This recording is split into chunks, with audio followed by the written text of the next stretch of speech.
I'm Kate Sullivan, 29 years old.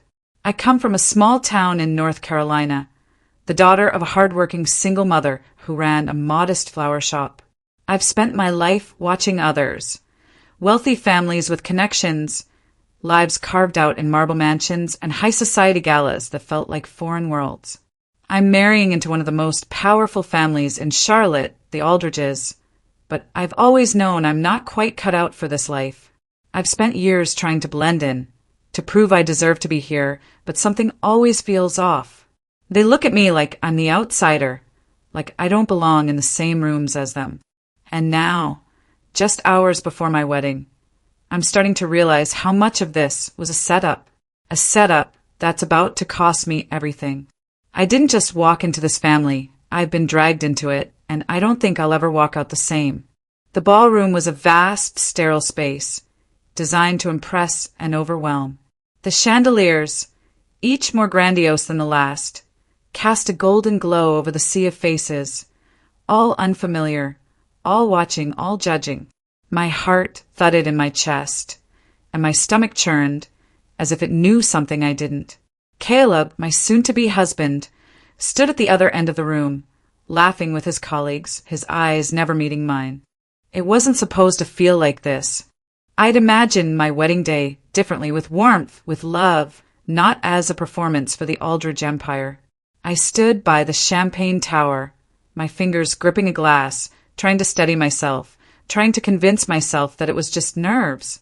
Victoria Aldridge appeared at my side, her presence like an iron weight on my shoulder. Her perfectly manicured nails gleamed under the harsh lights as she placed a hand on my arm.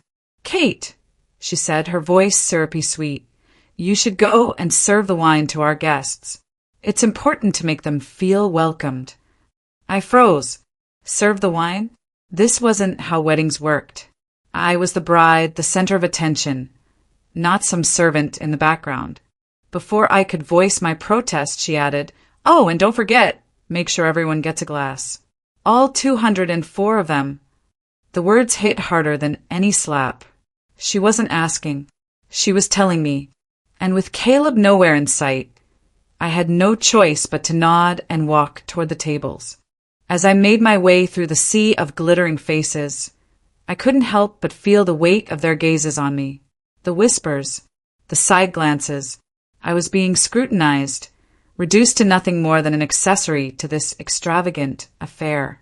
Every clink of glass against glass felt like a reminder that this wasn't my wedding. This was Victoria's stage, and I was just a prop. When I reached the table where Caleb's colleagues were seated, I forced a smile, offering them each a glass of wine. They took it with a nod, their attention already drifting elsewhere. Then I overheard something that made my blood run cold. "That's not a mother," a man's voice sneered, loud enough for me to hear. "That's a mistaken address." I blinked, not believing what I'd just heard. But when I looked up, my stomach twisted even further. They were looking at my mother, sitting quietly at a table nearby, her gentle smile betraying none of the cruelty they had just spoken. I could feel the heat rise to my face. The worst part, Caleb laughed. I felt like the room had collapsed around me. The woman who had worked 3 jobs to raise me, who had sacrificed so much to get us here, was being torn apart in front of 204 people, and my fiancé was laughing. My vision blurred as I tried to stay composed, but the tears stung at the corners of my eyes. I reached the next table, my hands trembling as I poured more wine. They didn't even look at me. All they saw was a servant, a tool to keep their little charade going. I couldn't stand it anymore. I couldn't stand the way they looked at me. I couldn't stand the way they'd treated my mother. With a deep breath, I stood up straight, trying to push back the surge of anger that was bubbling inside me. I had to get out of there, but I wasn't going to walk away in defeat. I glanced toward Caleb again. This time he was looking at me. There was no sign of the man I'd fallen in love with, only the cold, empty eyes of someone who had already chosen his family's legacy over everything else. My body trembled as I walked back to the center of the ballroom, the clinking of glasses growing louder, drowning out everything else. My eyes met Victoria's. She was smiling, so confident, so sure of herself. But something shifted in me. A fire I hadn't known I had ignited in my chest. I wasn't going to let them tear my life apart. I walked up to the microphone, my heart pounding in my ears. The music stopped. Every head turned. I stared out at the sea of faces before me. 204 people, their eyes now on me. The silence in the room was suffocating. It was a moment I knew would change everything. "Thank you all for coming," I said, my voice surprisingly steady.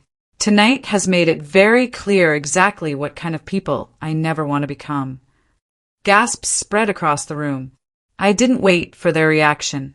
"This wedding is over," I said, my voice cutting through the silence like a knife.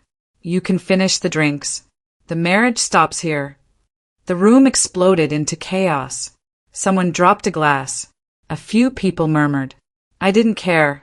I turned and walked straight back to my mother, who had remained seated, looking as if nothing had happened.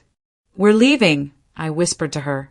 Her hand shot out, gripping my wrist with a strength that surprised me. "No, Kate.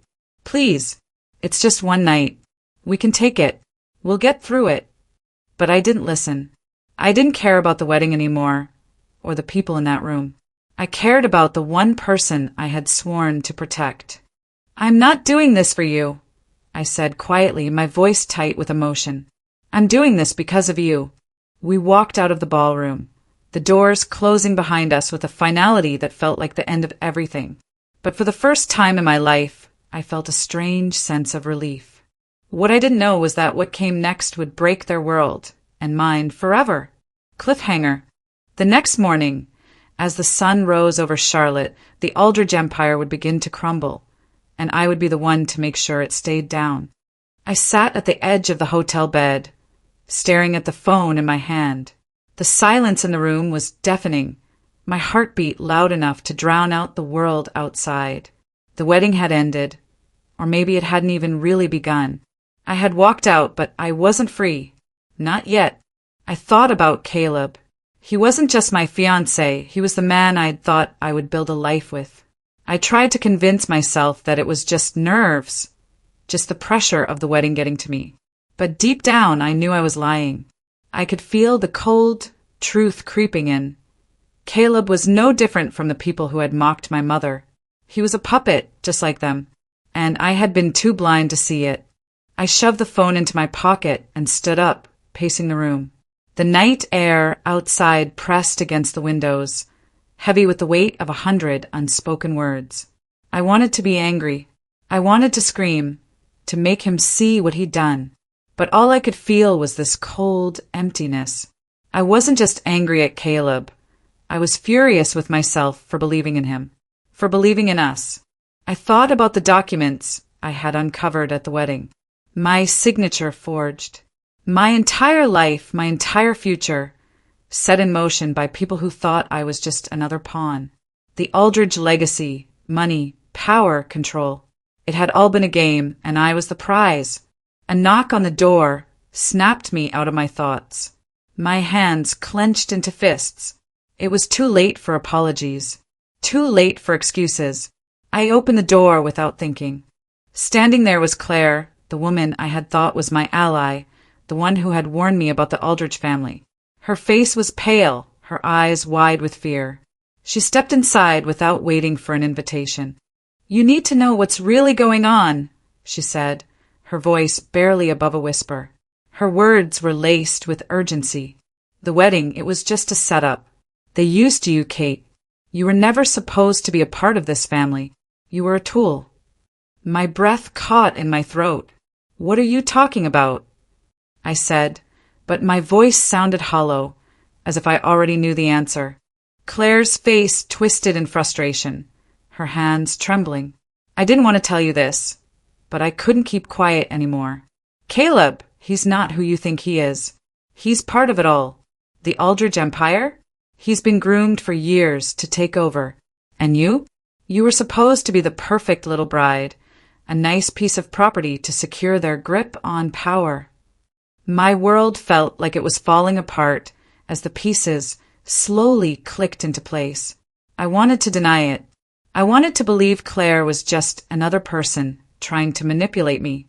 But deep down, I knew she was right. The way Caleb had looked at me that night, empty, detached, it was all a performance. His silence wasn't out of love or indifference. It was out of fear. Fear of his family. Fear of his mother. Fear of his destiny. Why didn't you tell me sooner? I managed to choke out. Because I didn't think you'd believe me, Claire replied. You still don't, do you? I shook my head. I don't want to believe you, but I can't ignore it anymore. Claire stepped closer, her voice becoming more urgent. There's more. Much more.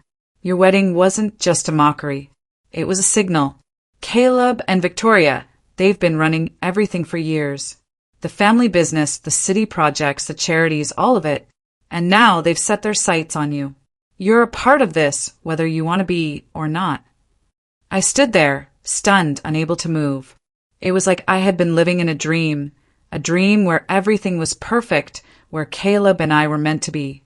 But now that dream was shattered, and all that was left was a web of lies. Why are you telling me this? I finally asked. My voice was barely a whisper. Claire paused for a moment before speaking again, her eyes darting to the door as if she expected someone to burst in at any second. Because I've been waiting for someone to stand up to them, and I think you're the one who can do it. You've got the leverage now. You've got the power to take them down. I felt the weight of her words settle in my chest. Leverage? Power? It was insane, but there was something in me, a fire that had been lit ever since I saw Caleb laugh at my mother, that made me believe her.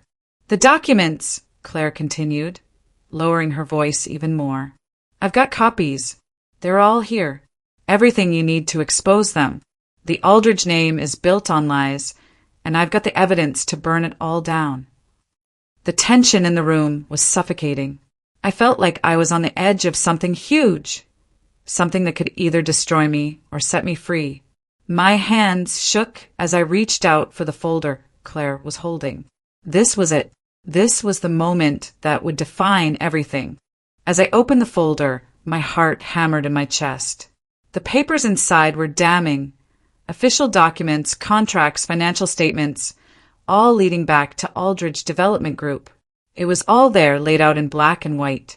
They'd been funneling money into shell companies, covering up their illegal dealings, destroying entire communities in the name of profit. I knew what I had to do. Do you really think I can do this? I asked, looking up at Claire. Take them all down. Claire's expression softened. You're the only one who can. But be careful, Kate. They won't go down without a fight, and you might not survive it. I didn't know if I was ready for what was coming, but I knew one thing for sure. I wasn't going to let them get away with this. I was going to make them regret it all. Cliffhanger. As I stepped out into the night, the weight of the documents pressing against my chest, I saw a figure standing across the street. Someone was watching me. The question was, who? I didn't sleep. Not after Claire's visit. My mind wouldn't stop racing. Every flicker of light outside the window seemed like a shadow. Every passing car a reminder that I was being watched. The city had grown quiet, but the tension in the air felt suffocating, like a storm was brewing just beyond the horizon. I walked around the hotel room, pacing. There had to be more. There always was. I tried calling Caleb. The line rang endlessly, no answer. Not that I expected one. After everything that had happened, after the way he'd stood there, silently laughing with his mother as they tore my mother apart, I knew there was no going back. I was alone. The thought made my skin crawl. I had always believed that once I was married, I'd finally belong somewhere. But now I felt like I had nothing. My entire life was a lie, one that had been crafted by the Aldridge family, one that I had been too blind to see. I turned on the television, hoping for a distraction. The news flashed across the screen. Aldridge Development Group, another huge project in the city, more lavish renovations. The camera zoomed in on the families' smiling faces. They were perfect. They always were. The empire they'd built on the backs of others, the wealth they flaunted, the power they wielded like a weapon. They were untouchable, but not anymore. I wasn't going to be the woman who let them get away with it. I stood up abruptly, my heart pounding, and grabbed the stack of papers Claire had given me. They felt heavy in my hands, like they were made of stone. The documents were clear. Aldridge Development Group had been laundering money, bribing city officials, and building their empire on a foundation of corruption. I knew I had to expose them, but it wasn't enough to just reveal the truth. I needed to make sure they could never come back from this. I didn't know how to do it yet, but I knew who might. I picked up my phone again, dialing the number I'd been given days ago, the one for Nolan Chandler, a journalist who had made a name for himself investigating the Aldridge family. He'd been digging into their operations for years, but the family's reach was long and his sources were always getting shut down. The phone rang twice before someone picked up. "This is Nolan." His voice was steady, controlled. He wasn't expecting me. "How can I help?" "I need you to meet me," I said, my voice shaking despite my best efforts to sound calm. "I've got information on the Aldridges. I've got evidence, the kind that can bring them down. But I need help. I can't do it alone." There was a pause on the other end. I could hear him breathing, then a sharp intake of air. "Where?" he asked. "Now." 2 hours later, I was sitting in a dimly lit corner of a small diner, waiting for Nolan to arrive. My stomach churned. The diner was familiar, Maple Lane, the kind of place where everyone knew your name. It was the same diner my mother and I had gone to after tough days, back when we had nothing but each other. Now, I felt like I was standing on the edge of a cliff, staring down at the abyss below. Nolan walked in, his face grim. He didn't look like a journalist, more like a man who had seen too much. He was tall, dressed in a dark jacket, his eyes sharp, scanning the room as if expecting someone to jump out at him. When he saw me, he nodded curtly and sat down across from me. "You've got something on them?" he asked, his voice low. I pushed the folder across the table, my hands trembling. "Everything. They've been running a racket, money laundering, illegal contracts, bribery, all tied to Aldridge Development. They've been using the city's resources to build their empire, while destroying everything in their wake." Nolan flipped through the documents, his expression darkening with every page he read. "This is huge," he said quietly, almost to himself. "If this gets out—" "It will," I interrupted, my voice harder than I felt. "But I need you to help me make sure it sticks. I need to make sure they can't run and hide. They've been covering their tracks for years. We need to expose every single one of their dirty secrets." Nolan looked up at me, his face unreadable. "You know this could destroy you, right? The Aldridges are powerful. If they find out what you're doing, they'll do what they always do," I said, my voice cold now. "They'll try to bury me, but I'm not backing down." Nolan sat back in his chair, his eyes narrowing as if weighing his options. "You're serious about this? All right, I'm in, but it's going to be dangerous. There's no going back once this gets out." I nodded, feeling the weight of his words sink into my chest. I wasn't afraid of danger anymore. I had seen what they had done to my mother, what they were willing to do to anyone who got in their way. I was done being their pawn. "I don't care what it costs," I said, my voice steady. "I'm going to make them regret it all." We spent the next few hours strategizing, going over every piece of evidence, every lead. Nolan's mind worked quickly, piecing together the bigger picture. It wasn't just Aldridge Development Group that was corrupt. It was the city itself, the very foundation on which the Aldridges had built their empire. But we weren't alone in this. I could feel eyes on us the entire time we were in the diner. The waitress who had been serving us all night was now watching me intently, and when I caught her gaze, she quickly looked away. I knew the Aldridges had their eyes everywhere, and somewhere in the shadows, someone was waiting, watching. Cliffhanger. As I stepped outside, the cold air hit me like a slap to the face. I turned the corner, and for a split second, I thought I saw a figure standing in the alley across the street. I couldn't make out their face, but I knew they were watching me. Who was following me now? I couldn't shake the feeling that someone was always watching me. The city felt smaller now, as if every step I took was being tracked. I walked down the streets with my head down, trying to avoid eye contact, but it felt like everyone knew exactly who I was, and that terrified me. As I entered my apartment, I locked the door behind me with a sense of finality. The place that once felt like home now felt like a cage. I tossed my keys onto the table and slumped into the chair. My fingers brushed against the folder still tucked under my arm, the papers inside whispering secrets I wasn't sure I was ready to face. The weight of it all was unbearable. I had always thought that the hardest part of exposing the Aldridges would be digging up the truth. I hadn't expected the fear to be the hardest part. The fear of what would happen when the truth came out. I grabbed my phone. Still no response from Caleb. It had been days since the wedding, and every call I made seemed to go unanswered. He was gone. Gone into the world of his family, his wealth, and their influence. I wasn't part of that world anymore. Maybe I never really was. I leaned back in the chair, staring at the ceiling. The silence in my apartment was deafening. I couldn't hide anymore. The papers, the phone calls, the warning I had been given, all of it was leading to something. But what? The phone buzzed. My heart jumped into my throat. It was an email notification from Nolan. I clicked it open. His words were blunt, but his tone was as sharp as ever. I think they know. I've had eyes on me all day. Someone's been following me. Stay low for now. My pulse quickened. This wasn't just about secrets anymore. This was about survival. The truth was too dangerous. If they found out that I had the documents, the evidence, they wouldn't hesitate to eliminate me. It was one thing to be caught up in their game. It was another to be the one who brought it all down. I rushed to the window and peered through the blinds, scanning the street below. The streetlights flickered, casting long shadows against the pavement. I saw nothing out of the ordinary. Still, my stomach twisted. The feeling of being watched never left. A knock on the door shattered the silence. My heart skipped. Who could it be at this hour? I crept toward the door, holding my breath.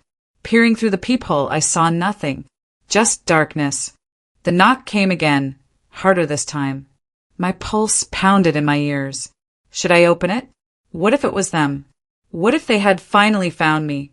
I slowly unlocked the door and swung it open, only to find Claire standing there, her face pale, her eyes wide with panic.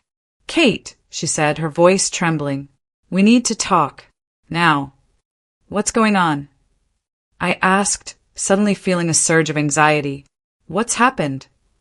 "They're on to you," Claire said, stepping inside without waiting for an invitation. "The Aldridges. They know you're working with Nolan. They know you have the documents." I slammed the door shut, my breath shallow. "How do you know?" Claire glanced nervously toward the window. "I've been hearing things. The Aldridges are getting desperate. They've already sent people after Nolan, and I'm not sure who else is involved, but I'm not staying silent anymore." I stared at her, trying to process what she was saying. "But how? How do they know?" "I don't know, but someone has been leaking information," Claire said. "I've been hearing whispers, people talking about you, about Nolan, about the documents. They've been following us." I felt the blood drain from my face. "We have to move. Now. I'm not going to let them." Before I could finish, Claire grabbed my arm. "No, Kate. You can't go to the police. They'll turn on you too. You have to think. We need to move carefully, quietly." I yanked my arm away, frustration bubbling inside me. "I can't just hide. I can't." "You have to," she interrupted, her voice sharp, "because if you don't, you won't get out of this alive." Her words hit me like a slap.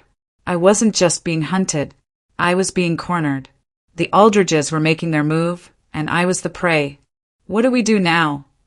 I asked, my voice barely a whisper. Claire hesitated. "We go dark. We need to get the documents into a safe place, somewhere they can't find us." A cold, Creeping realization settled in my chest. I wasn't in control anymore. The game had already begun, and I was running out of time. Claire grabbed the folder from the table, holding it like it was a ticking time bomb. "I'll contact Nolan. You get yourself ready. We need to move quickly." I nodded, unable to say anything. My mind was reeling, processing the gravity of the situation. The danger was no longer a vague threat in the distance. It was here. It was now. And I had no choice but to face it head-on. Claire's hand hovered over the door handle. "Don't trust anyone, Kate. Not even me." Her words echoed in my ears as she left, the sound of the door clicking shut behind her. I was alone again, but not for long. I had to keep moving. I had to stay ahead of them. As I reached for my coat, I heard the faint sound of footsteps outside my door.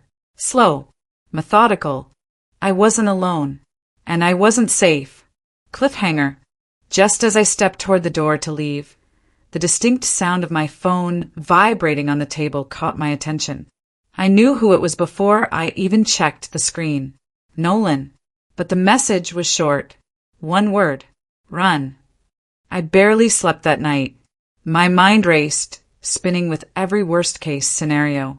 By the time the sun rose, the weight of what I was facing felt unbearable. I was at the center of something far bigger than I'd ever imagined, and I couldn't trust anyone, not even Claire. The message from Nolan, "Run," echoed in my head. I tried to ignore the gnawing suspicion that someone was already one step ahead of me. But the truth was inescapable. I was being watched.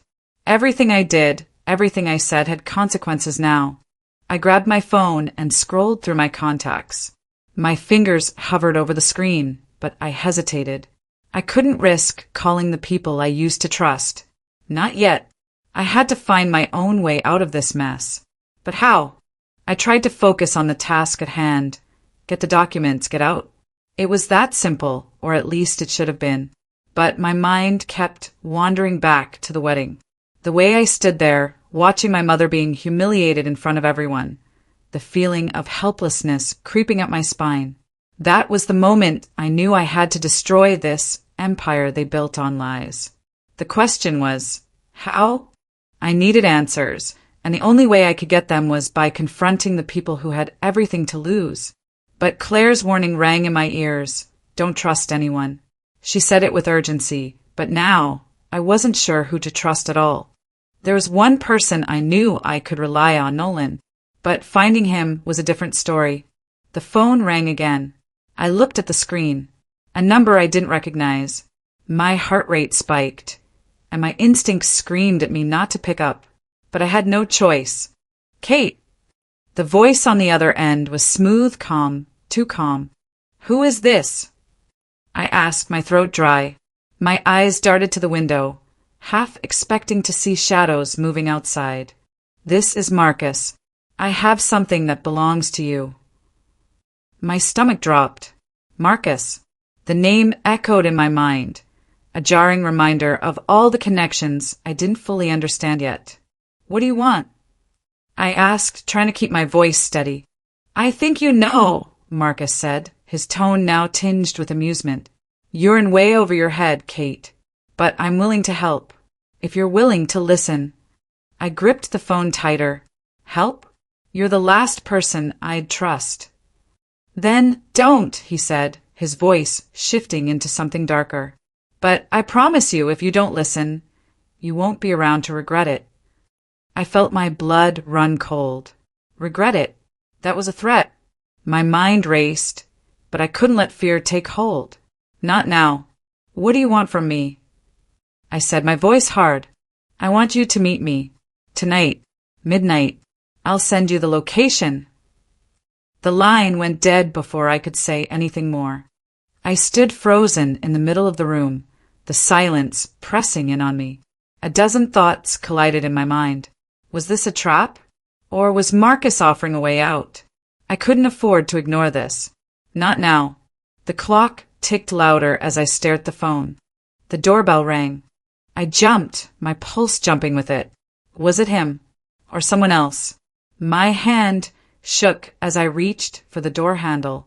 I glanced through the peephole. My breath hitched. 2 men. Tall, broad-shouldered. I couldn't see their faces clearly, but I knew who they were. I'd seen them before. The cold expressions, the way they carried themselves. They were his men. Panic flooded me as I stepped back from the door, trying to think of an escape route. I knew what this was. They'd come for the documents, for me. I grabbed the folder from the table and shoved it into my bag, my hand shaking. But as I turned to leave, my phone buzzed again. It was Nolan. It's happening. They're moving in on you. Get out. Now. I felt the ground beneath me crack. They were here. Right now. I had no choice. I was trapped. The door rattled again, louder this time. They were trying to break it down. I bolted for the window, but then another sound. A voice. Familiar, but twisted by time. Kate, you really didn't think I'd let you get away, did you? I turned to see Caleb, standing in the doorway. The betrayal in his eyes hit me like a punch. How could you? I whispered, my heart sinking. I told you, Kate, he said, stepping forward, his face emotionless. You've always been too trusting, and now you've played your part in something bigger than you can handle. I froze. You're working with them, I muttered, disbelief rippling through me. Not anymore, Caleb said coldly, but I will enjoy watching how this ends. Suddenly, a sharp sound cracked the air. A gunshot. The window shattered. My world spun, and the room went dark. Cliffhanger. I felt the cold rush of wind on my face as I collapsed, blood trickling down my arm. Was this the end? I woke up with a sharp pain in my side. The darkness around me felt thick, suffocating. But it wasn't just the physical injury that weighed me down. It was the knowledge that I had narrowly escaped death, and now I was free. But at what cost? The room smelled of antiseptic and blood, the cold metal of the hospital bed pressing against my back as I slowly became aware of my surroundings. My arms felt heavy, but it wasn't just exhaustion. It was the weight of betrayal, of everything I'd believed in, everything I'd thought was true. Caleb, Marcus, Claire, they'd all played their parts, and I had fallen for it, but no more. I'd been a puppet in their game for too long. No longer. I had something they didn't, the truth. As the nurse adjusted the 4, I closed my eyes, the images from the night before flashing before me, like scenes from a movie. Caleb's cold gaze, the bullet that missed its mark, the rush of panic and relief all at once. But most of all, I couldn't shake the memory of Nolan's voice. Get out. Now. He had been right. They were closing in on me, but I had made my move first. The documents, those papers I had hidden away, were my only leverage. I sat up a little too fast, and the world spun around me. But I didn't have time to lie here. I couldn't let them win. They would come after me again, of that I was sure. But I was done running. The truth had a power all its own, and I would use it. I picked up the phone beside my bed, the weight of the decision heavy in my hands. The screen lit up with the name I'd been avoiding. Nolan. His words echoed in my mind. You're playing a dangerous game, Kate. He had warned me, but in the end he had been right. The dangerous game was the one I'd been dragged into from the start, the one I hadn't known I was playing. I pressed the green button and waited as the phone rang. My heart hammered in my chest. Kate, he said, his voice low, strained. You okay? I'm alive, I replied, voice hoarse. But not for long if we don't act fast. Don't trust anyone, he warned again, though I didn't need to hear it. I already knew. Marcus is going to try to cut you out. He's got the leverage now. You need to act quickly. I already have. The corner of my mouth twisted into a grim smile. I'm not running anymore. There was a brief silence on the other end before he spoke again, voice full of disbelief. What did you do? I've got the final piece. I'm going after Aldridge. I'll make sure everything comes crashing down. Another silence, thick with tension. I could feel the weight of his doubt, but I didn't care anymore. The lies, the manipulations, they ended tonight. There was a knock on the door. My heart skipped a beat. I quickly hung up and slid the phone under the pillow. I didn't have time for a visitor, not now. But the knock persisted. Strong, insistent. I took a deep breath. Whatever came next, I couldn't let it derail me. With a quiet, steadying breath, I slowly opened the door. Standing there, silhouetted in the hallway light, was Caleb. His expression unreadable. "You're still alive," he said, his tone almost too calm. "I figured you might be. Thought I'd be dead by now." I scoffed, stepping back. "You didn't think I'd fight back?" He stepped inside, closing the door softly behind him. "I thought you would. I also thought you'd make the right choice." "The right choice?" I shook my head. "You've always known how to play the game, Caleb. But it's over. The pieces are all in place." His eyes narrowed. "You're playing a dangerous game, Kate. You're not as clever as you think. You're walking into a trap." I felt my pulse quicken, but I didn't back down. I couldn't afford to. Not now. "I'm done with your traps, Caleb. You don't control me anymore." I felt the fire in my chest burn brighter. "The truth is coming out whether you like it or not. Aldridge is going to fall. And with it, everything you've worked for." His gaze darkened, a cold fury rising in his eyes. "You think you can just destroy everything? You have no idea what you're up against." "I don't need to know. I already have the leverage I need." Caleb's jaw clenched. "You think the documents will save you? You really don't understand what you're doing, do you?" I stepped closer, my voice steady but resolute. "I understand perfectly. You've been playing a game of manipulation, Caleb. But now I'm in control." His lips curled into a bitter smile. "You think you can win this? The truth doesn't always set you free, Kate. Sometimes it just buries you deeper." I took another step forward, my resolve hardening. "You're wrong. The truth is the only thing that matters now." With a final glance, Caleb turned and walked out. The door clicked shut behind him. I was alone again, but not for long. I grabbed the documents, the ones that had cost me everything, and walked toward the door. There was no turning back. I stepped into the night, the weight of what I was about to do sinking in. The city was alive with the hum of traffic, the buzz of people going about their lives, oblivious to the storm I was about to unleash. I had no illusions about what was to come. But for the first time in a long time, I felt like I was finally in control. They could try to destroy me, but the truth would always survive. And in the end, it would be the truth that broke their empire, not me. The clock was ticking, and I had no time left to waste. It was time for the final act to begin. Cliffhanger. As I stepped into the night, a shadow followed me from the corner of my eye. I wasn't alone anymore.